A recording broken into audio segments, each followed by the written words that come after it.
increasing trend in Tripura also till 2024. However, this year, with the more and more awareness about cyber crimes, there is no increasing trend in cyber crimes.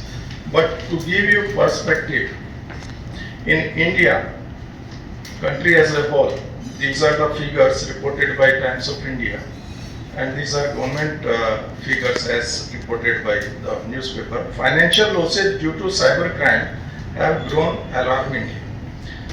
During 2023, the figures of financial losses due to cybercrime in India, as reported, was rupees 7,400 crore. That was in 2023.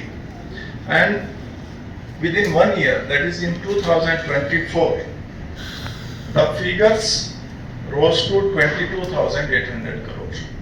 That is increase of 206% within a year. This shows the kind of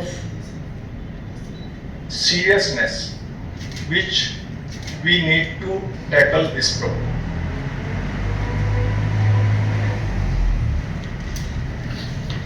Fraudulent activities in cyberspace underline the urgent need for preventive awareness, media partnership, and community involvement in fighting these crimes. The role of media is crucial to fight against these cyber crimes menace, because the only most potent tool to tackle cyber crimes is creating awareness among the public. And media can play a pivotal role in spreading awareness, countering misinformation, and educating citizens about safe practices in the digital space. Normally, most of the people become victims of cyber crimes due to the lack of proper awareness. However, timely and informative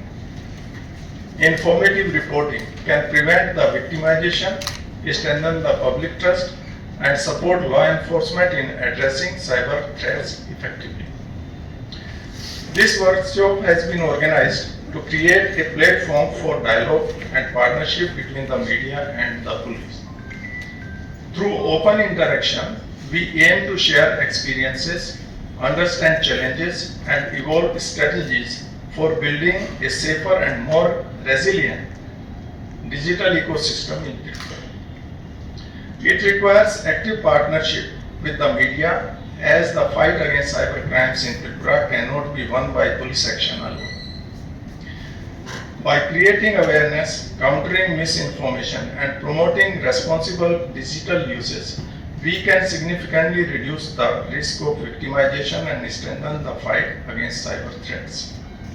I urge each one of you to make most of today's discussion and carry forward the message of cyber awareness and cyber safety in wider public domain. Together, through vigilance, cooperation, and awareness, we can significantly reduce the impact of cybercrime in our society. On our own, in police department, we have taken several steps. One is